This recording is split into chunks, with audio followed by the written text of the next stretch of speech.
Welcome back, Pears. We're here today with our professor, director, and legend, Terry Donovan Smith. My name is Jacob Muir. I'm the historian. I'm Julian Centeno, and this is a podcast of the Pear Garden.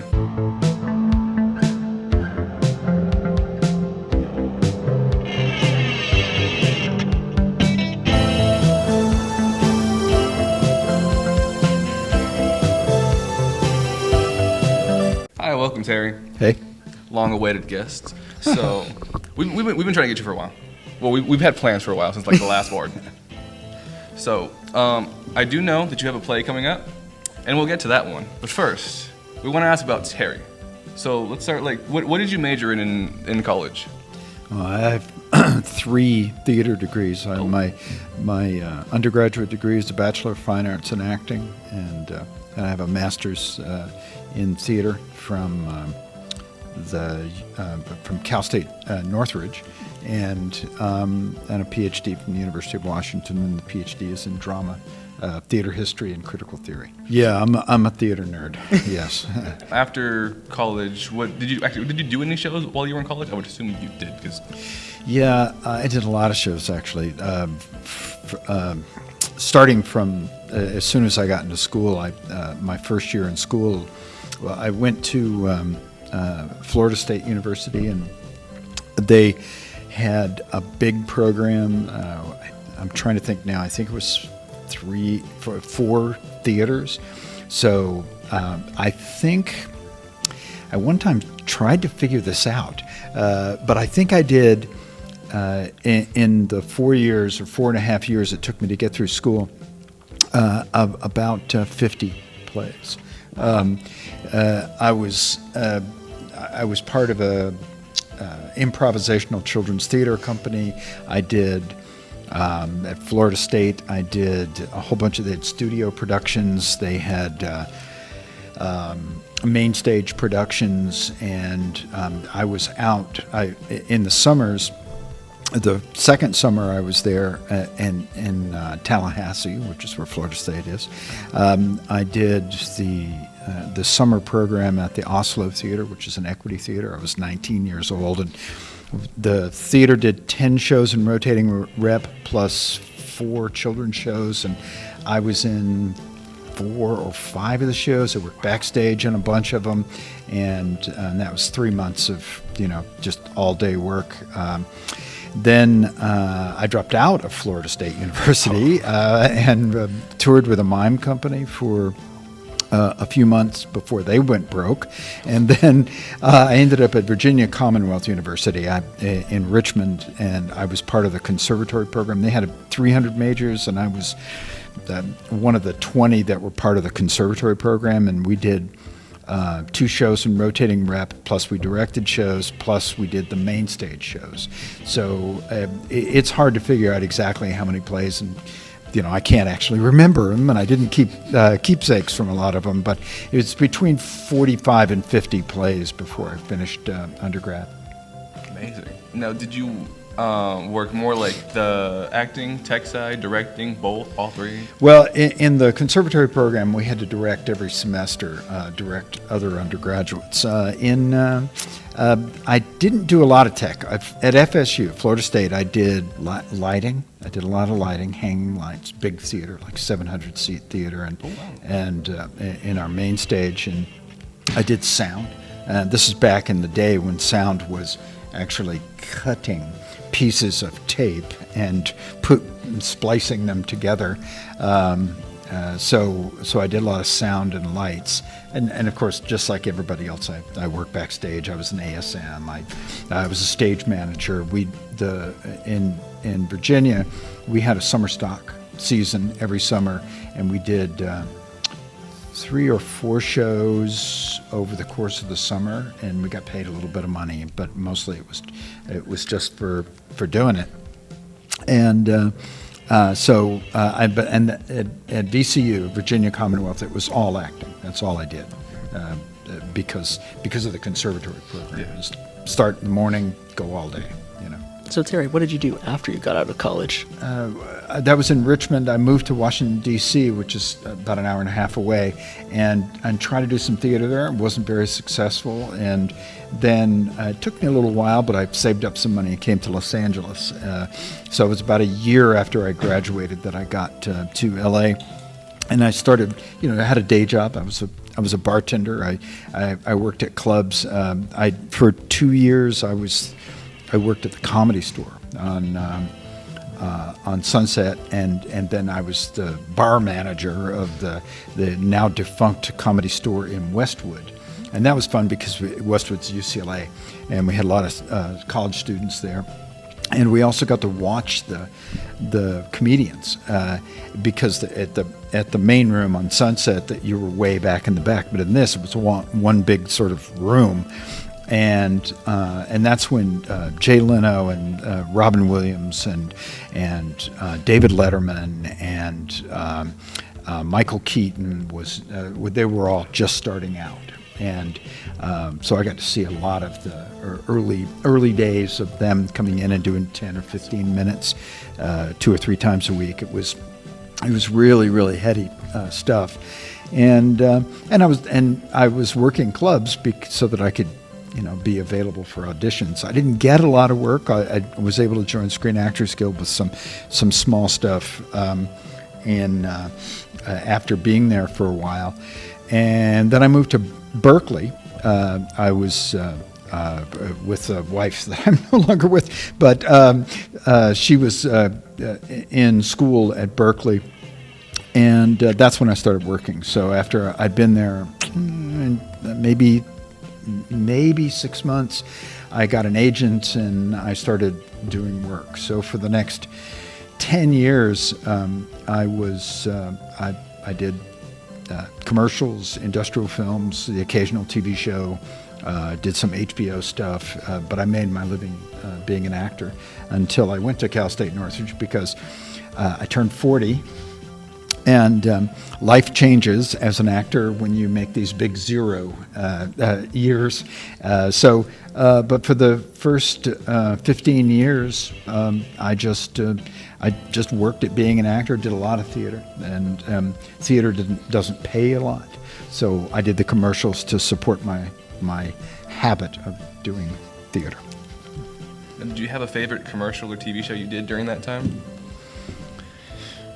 Well, I did over 100 TV commercials in about 8 of the years. I was in a commercial for Fiat. It was like a 30-second Woody Allen movie, and the whole idea behind it was really, it took us 5 days to shoot this 30 seconds, and I was this sort of dorky guy. I played a lot of dorky guys, and I'm in my little Fiat when what pulls up next to me at a light is absolutely gorgeous woman in a Rolls Royce.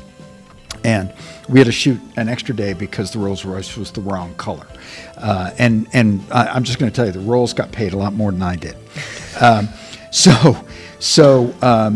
The whole commercial was, I look over and I go into a fantasy. We're at the red light, and I go into the fantasy of me with this beautiful girl, and she's sitting next to me, and she's got flowing hair and flowing scarves, and we drove all over Marin County, which is on the other side of, which is north of the Golden Gate Bridge, and they just shot a lot of me driving, and at the very end of the commercial, I'm about to kiss her when the red light turns into the green light, and the Rolls takes off, and I get snapped out of my my reverie of the daily fantasy there. But I'm driving along, and then it's a shot through the windshield. Actually, there was no windshield, and but I'm happy because I'm in my Fiat. So that was a fun commercial. But I did commercials for Ford, and I did like 10 national commercials for The Gap on roller skates and things like that. So that was a lot of that was the bread and butter, and you could go out in a day and make enough to live for the next 3 or 4 months, especially the way I lived. at the time. In your college journey, either bachelor's or your doctoral, what do you think was your favorite experience? Yeah, favorite. Well, it wouldn't be doctoral work because all I did was read, write, study, and it was several years of just intense mental pain and anguish. Yeah. But I often say I got a PhD so that my dad would have to call me doctor. So you can cut that out if you want. But it was. There's no doubt that it was at Florida State. It was a BA program like here, and I figured out before, like at about age 17, that I wanted to make my living in the theater, and so there was a lot of classes I didn't want to take. You understand that. Yeah. And I was, I think my GPA as an undergrad in theater classes was like 399 or something like this because I got a B once, but in the other classes not so good. But at Virginia Commonwealth University, being part of the conservatory program meant that I got up in the morning, I went to movement class every morning. At 9 we danced or did some kind of movement for an hour. Then we did what was called colloquium, and we studied, we read, if we were doing realism, we read plays associated with that. We didn't have to write much, but I was already a writer, so that I didn't care about that. And then in the afternoons, we rehearsed one or two shows. We rehearsed one show in the afternoon and then another show at night. So it was all day from 9 to 10 o'clock at night. We had a 2-hour break for lunch, so we could all go, off campus and get a sandwich and play pinball. And it was as close to a professional experience as, it was close to what I had gotten when I was at the Oslo in Sarasota, Florida when I was 19, and then the next summer when I was 20, of what it was like to just work all the time at the craft, taking classes, and not really being distracted. In fact, when it happened that my advisor called me in for advisement for my last semester, he said, "Well, you have to apply for graduation." And I said, "Why?" And he said, "Well, because you have enough credits to graduate." And I said, "I don't want to," because I was pretty sure I was not going to have an experience like that again in my life unless I started doing repertory theater. And a lot of people did. People from my class, there was a guy who made a whole career. His name is Stephen First. He was in Animal House. He came to L.A. and was in Animal House. He was on Babylon 5 or something like that, Battleship. I can't remember. He had a huge career on television, and I was more interested in doing film work than that's not exactly true. I wanted to also do film work.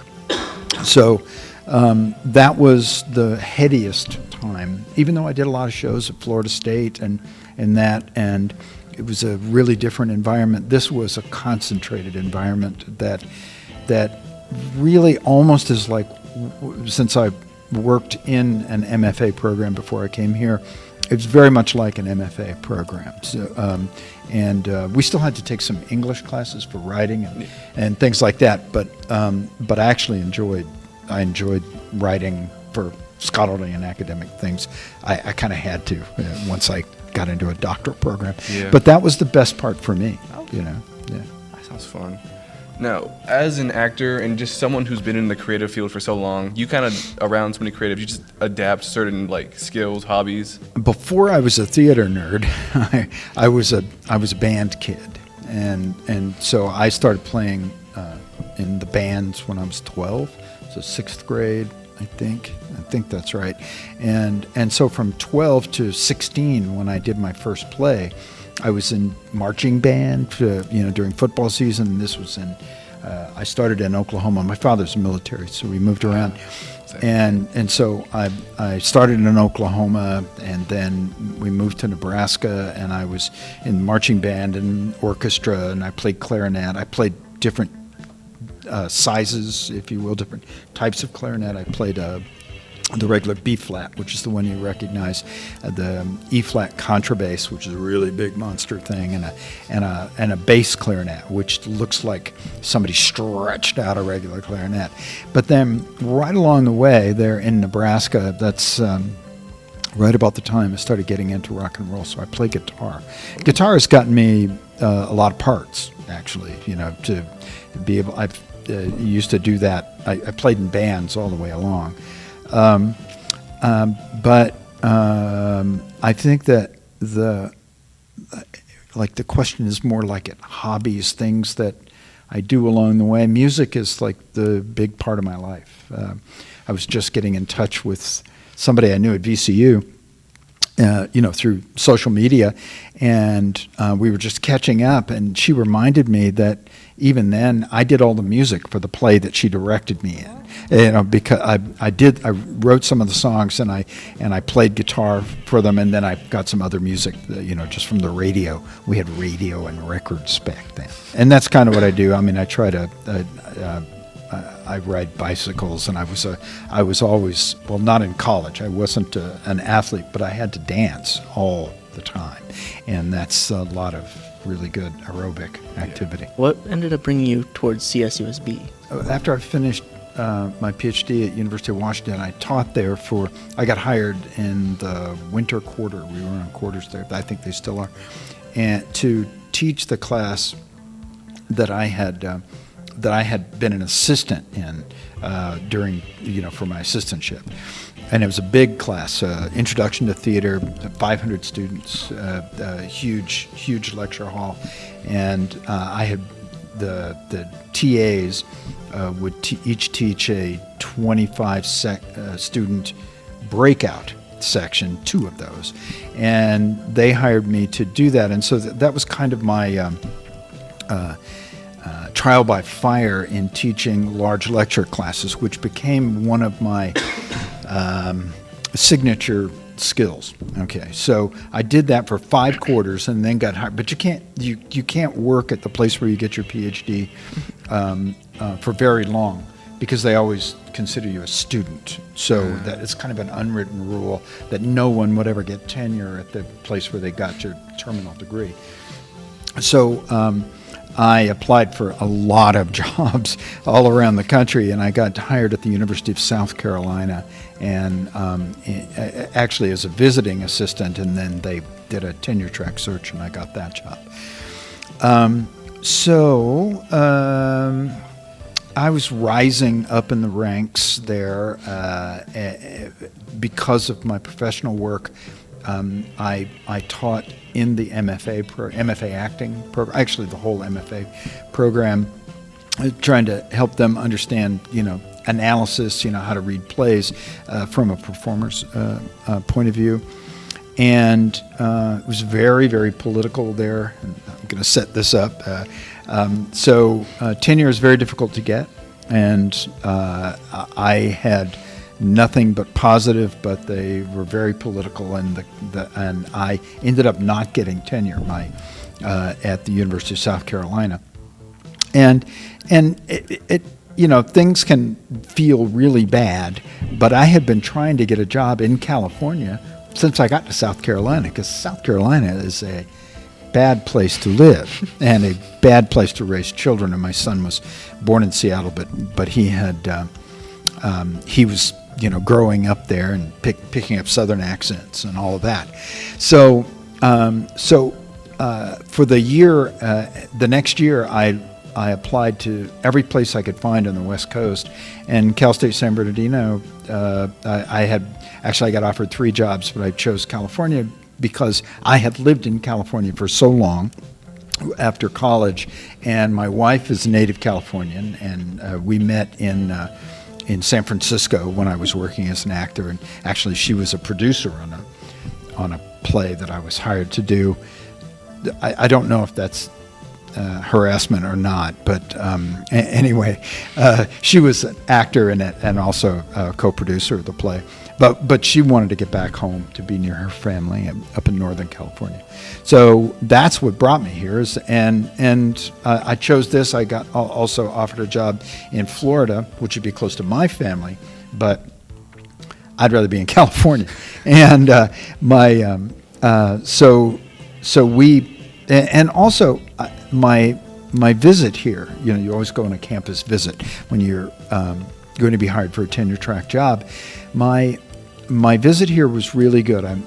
Kathy was here teaching. Actually, she was the chair at the time. Margaret was here. Lee Lyons, who's actually working on Rhinoceros, was here as the resident designer. There were some people here who, Margaret Perry, who's she has some quirks, but she's very good in the costume world, and so I felt really good. This group of people was, I don't know, they seemed like they had their heads screwed on about theater being a profession, but also an important part of life, if you will. I think that there's no culture. I always say this in theater history class. There's no culture that's ever developed on this planet that doesn't have performance as part of how they define themselves, not just for entertainment, but how they define themselves. So I thought that theater was important and performance was important, and everybody was really nice. So, we've all got problems now and then, but everybody was really nice. So it felt like home. And it was close to. It was just a day's drive away from my wife's family. So that's why. We're glad you chose here. Thanks. So, how long have you been here? I came in 2006, so this is actually my 20th year. I'm working. I work part-time now because I'm half retired, but yeah, this is at the end of this year it'll be 20 years. Wow, that's pretty much how old we are. I know. So we know that you at some point were the chair. So how many of those years were the chair? 9, and I was assistant dean for 1 year. Oh, so that's cool. I was assistant dean of the college. Not the year before, but the year before that, before I became chair. I became chair in 2014, and I was assistant dean from 12-13. So everybody keep handing me things to do. That's what happened. Yeah. So how was that experience? Okay, so I'm going to go back a little bit. I'm going to go back to high school for a second. Okay. So I was the president of the drama club and the Thespian Society, okay, in my senior year. Sorry for bumping. In my senior year, I was the president. And the reason, and I can't quite, I don't want to put too fine a point on it, but I had only been in the drama club for a year because before that I was all music. And I was new to the school because we had just moved from Nebraska to Alabama, which is where I finished high school. And so there were lots of people that had been in the drama club and doing drama since they were kids, and little kids. And I was new to it. I didn't know what any of the rules were or anything like that. And somehow in that first year, they, after doing it for 1 year, they decided that I should be the president. Okay. So at the University of South Carolina, I was the advisor to a lot of the MFA students. One student came to me and she was very upset because the MFA company wanted to make her their, it's not really president, but it was their representative to the faculty. And she said, I don't know if I can do it. And I said, you know what? Leaders lead. That's just all there is to it. And if they see you as a leader, then you're probably a leader. And she was. And so that's kind of what happened to me. At the University of South Carolina, I was the associate chair of the department, and I wasn't tenured. And and of course that's probably one of my problems because I wasn't able to do enough professional development because of that. And I came here, and suddenly, the year that I made full professor, they said, "Oh, we want you to be chair too." So the question is, what is that like? It's not like doing theater. It's being an administrator. And being an administrator, one of the things that we do, all of us who do theater, we have these egos. And we want to do things we want to be part of a group, but part of it is for ourselves, and you have to take yourself out of the equation when you become a chair. When you assistant dean, I don't know, that was mostly just paperwork, but as a chair, you have to take yourself out of the center.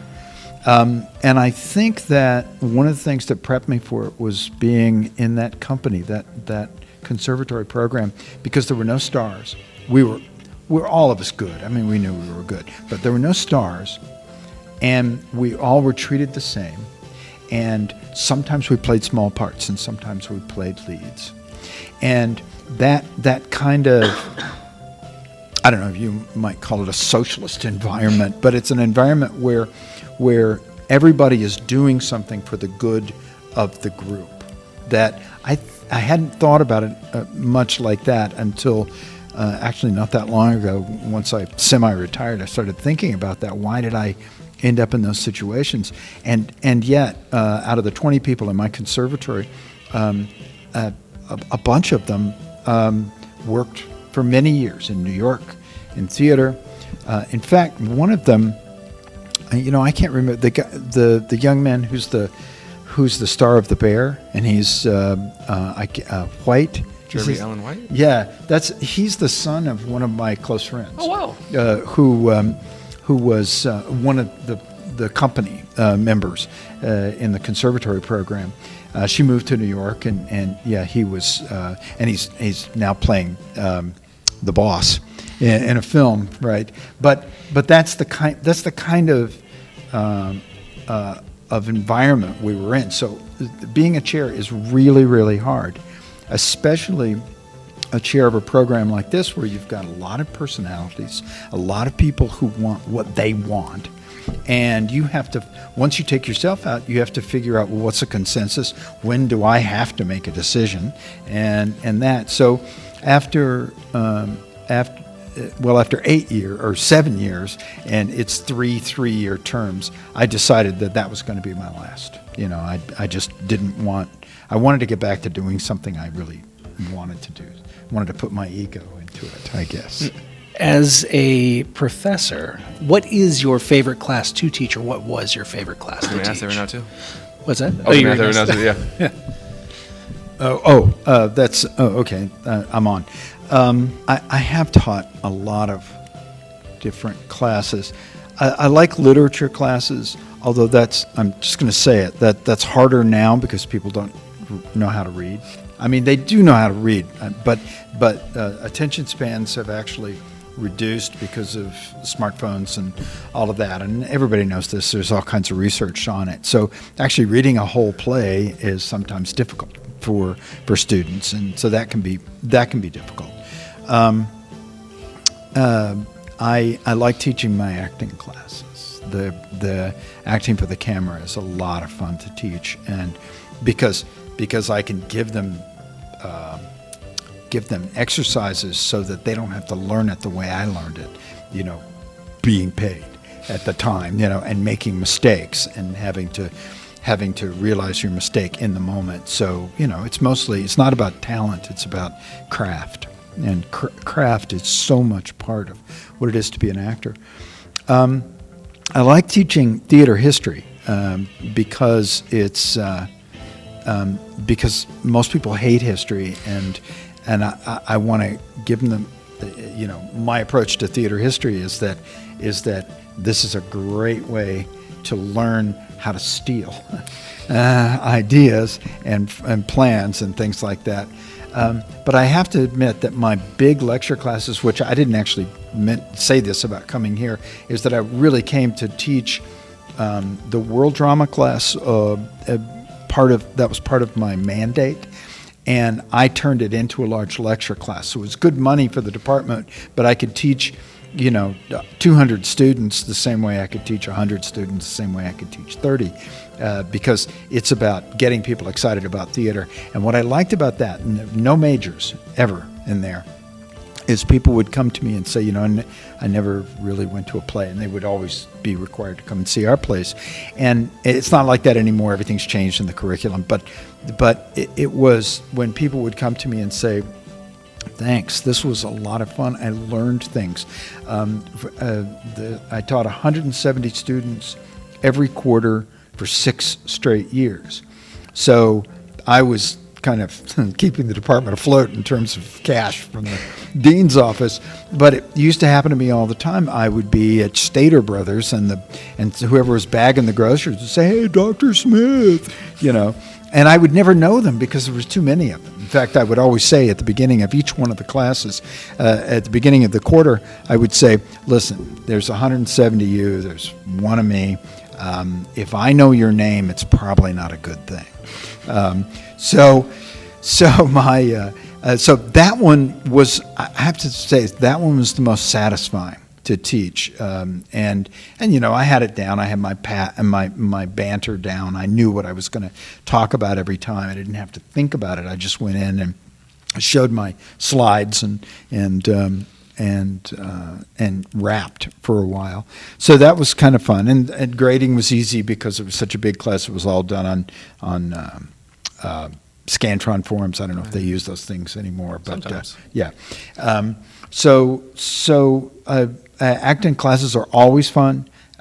Theater history is always. I love introducing people to stuff that's their history, but getting people interested in the theater is probably the most influence I've had, in my classes.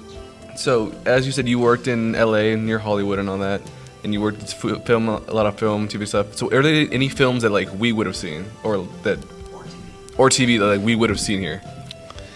Well, I'll get to the one you may have seen in a second. Okay. But I did a lot of procedurals, episodic television. So episodic television means hour-long dramas at night that show during prime time. So I was, and none of them you would see because this was all in the 1980s, right? And none of that is even, I guess things are always in rerun, but because I get those residual checks still, and many as high as $11. But I was in a show called Crazy Like a Fox. I was in, one episode I was in a show called Seven Brides for Seven Brothers, which is based on a play, but River Phoenix, Joaquin Phoenix's older brother who passed away from a drug overdose, but he was the big star in that. And I played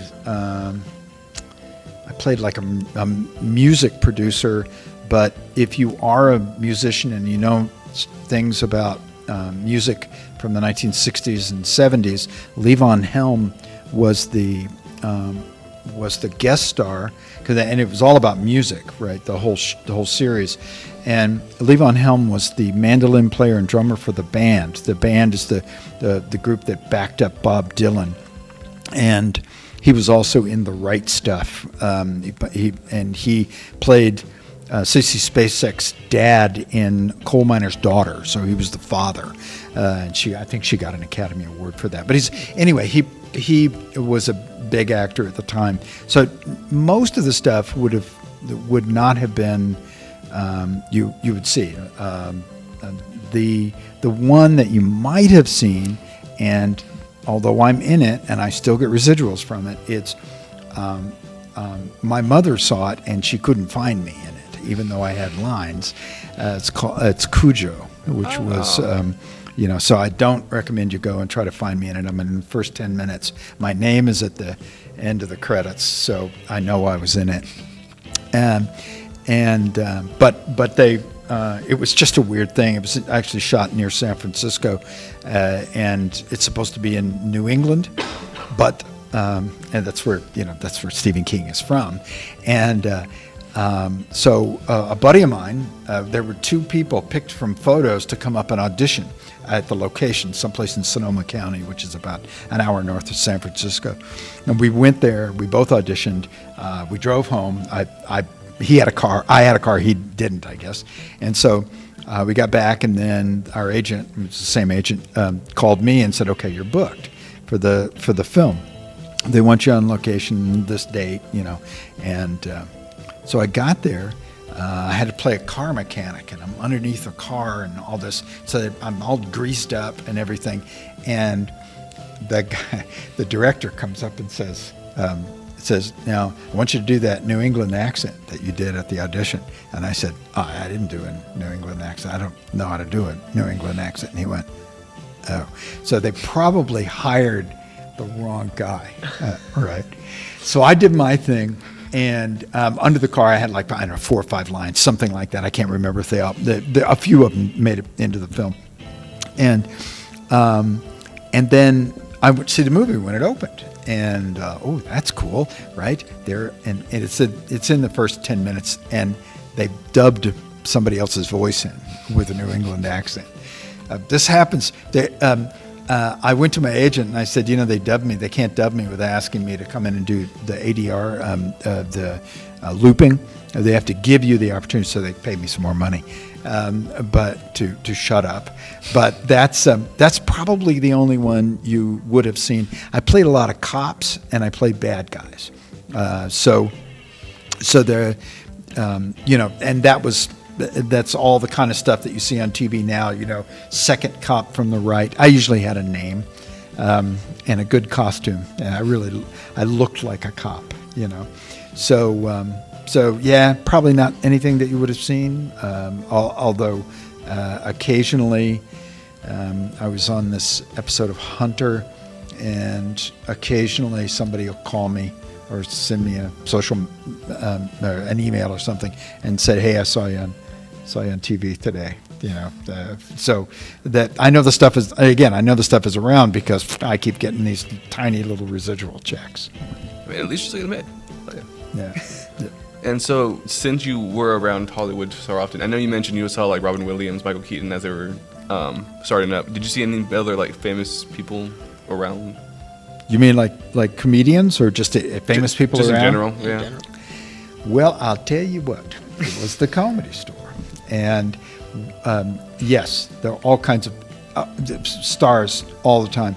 But the best star was, I didn't even think about it like that. It was Ringo. And Ringo came and sat at my bar for 45 minutes. And so he came in, and look, comedians are the most ridiculously skeptical, cynical people that you'll ever meet in your life. But when Ringo came in, they all were drooling. They took his glass. Somebody took his glass away, and I guess probably still has it in their house. So when Ringo came in, he sat at the bar, and he said, "I'll have a glass of your best red wine." And I said, "All we have is this really bad, here." And he goes, "I'll take a glass of the bad." And so I have to step back a little bit. The bar had been built by a guy who was 6'6", and I'm 5'9", and so all of the glasses, the glass racks, were way up at the top. So to get to the glass racks, I had to jump up onto the reach-in refrigerators and get like this. And so when it was really, really busy, we did 2 shows a night. We would bring them in. We had to, it was two drink minimum. I was just making drinks like crazy, and so Ringo was there for the duration of the first show, and he asked for another glass of wine, and I gave it to him, and then he was about to leave, and he had some people with him, not really an entourage, but he had some people with him who were sitting at some tables behind the bar. He wanted to sit at the bar. It was a better view of the show. And he was about to go, and he said, "How much, barkeep?"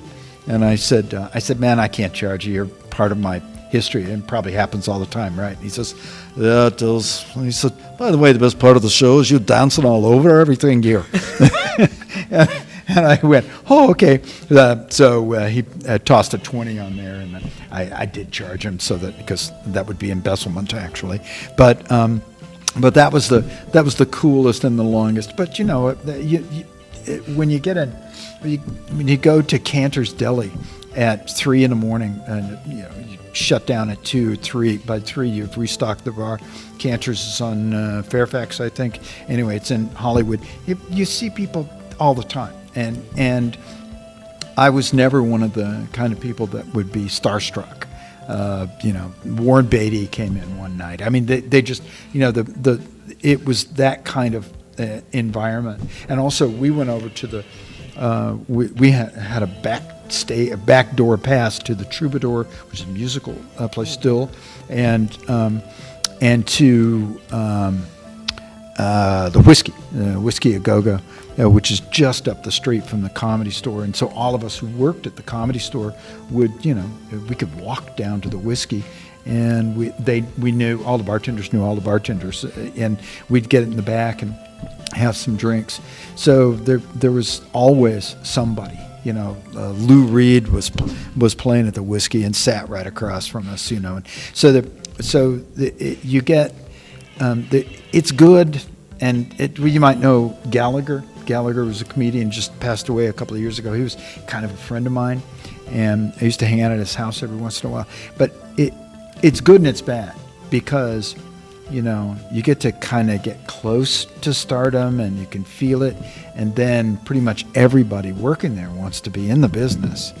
And you go home at night and you have a beer and you feel like a loser, because you're still tending bar, right? And then of course later, as you're working, you get around the people, and it's a really different world when you're being treated, like you're kind of a star, and they bring you water and all of that, and they make sure that you're fine.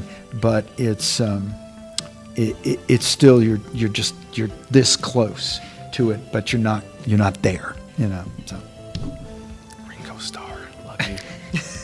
So you're directing Rhinoceros this semester. What kind of led you to wanting to do this play in particular?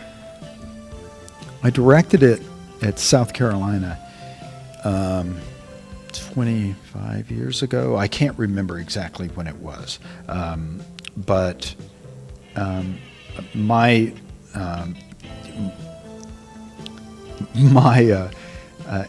area of theater for doctoral studies, literature, was 20th century European drama. Okay, but before that, a long time ago, and so I'm going to go back to VCU for a second, they decided to do Waiting for Godot in the summer program, in the summer stock that they did. And okay, I'll just say it the way it is. I had been auditioning. In fact, the reason I auditioned for that play, that first play, which was Our Town in high school, is because there was a girl who said, "Hey, I'm going to go audition for a play." And I went, "Really?" And she said, "Do you want to come?" I went, "Yeah, of course." She didn't get cast, and I did, and then that's all history, right? So I had been going strong since I was 16, and then all the way up. And this was my last year in college, and of course I'd been out for a while, and I'd done all those plays, and this was the very first time that, and since I had started doing theater, where I auditioned and wasn't cast.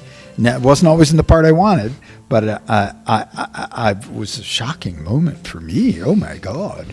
But the director, who was the chair of the department, asked me to stage manage, and so I just fell in love with Beckett at that point. But seeing it over and over and over, and working through what Waiting for Godot was, some years later, after we'd all graduated, and those of us who were going to California met up in Los Angeles, we did our own production of Waiting for Godot. And then I wrote about it in my master's thesis, and it was a piece in my doctoral dissertation, and then I directed it locally, and I played at the University of Redlands. I was in it again. So I really liked Beckett and the theater of the absurd. So when I was at, someone else chose Rhinoceros, not me, and then they hired me to direct it. And it just seemed so right for that time, and which is scary because it seems so right for this time. And I influenced the department to choose it if I was going to direct it, because it's a play about what can happen to a culture that is happy and integrated, and people are living the dream in southern France, in Provence, and suddenly everybody is turning into an animal. This play was written by Eugene Ionesco, who's Romanian but was raised in Paris, but he saw in his home country, because if you go back to the history of World War II, of course, Czechoslovakia got invaded and Poland got invaded, but Romania didn't have to get invaded because they just decided to be fascists, to be not Nazis. And that's what he wrote about. But he used a unique way to approach what does it mean to become a fascist. Well, he made it rhinoceroses. They have thick skin and they're bullies and that. So I think that the political environment in the United States right now lends itself to this play being not prescient, but certainly appropriate for how people of conscience feel about what's happening in America. For this show, Rhinoceros, that we're doing, is there any particular approach or anything special you're really trying to do with this production? Yeah, when I did it before, and usually when it's done, there's they take the approach that the rhinoceroses are, and they are real, but it is theater of the absurd, which I could argue about what it means to be theater of the absurd. But I've long held the belief that theater happens mostly in people's heads, in people's imaginations. And so in this play, one of the characters becomes a rhinoceros, and that's the on stage, and that's always one of the challenges. But there are several scenes in the play where we hear rhinoceroses, but we don't see them. And then there are scenes in the play where there's rhinoceroses everywhere, and we see their heads popping in and all of that. So besides the one person who becomes a rhinoceros on stage, I've cut or rearranged the ideas that there's no rhinoceroses that we see. We hear them. Maybe we can feel them, depending on how much bass they put into the hearing. But this is about the audience using their imagination. So in the first scene, rhinoceroses run through and they're basically narrated. They say, "Oh, look what they're doing," and we hear the sounds. And I took that as the way we were going to always deal with the rhinoceroses.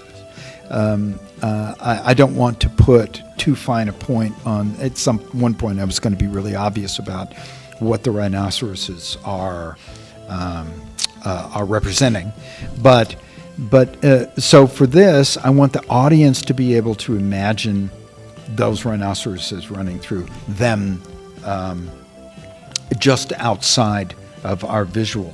That just off stage is where so much of life is happening, and to do that from the very beginning, it opens up in a cafe, sidewalk cafe, and in a small town in southern France, village, and then it ends up in an apartment with just the leading character, the prime character alone. His final words are, "I'm not capitulating."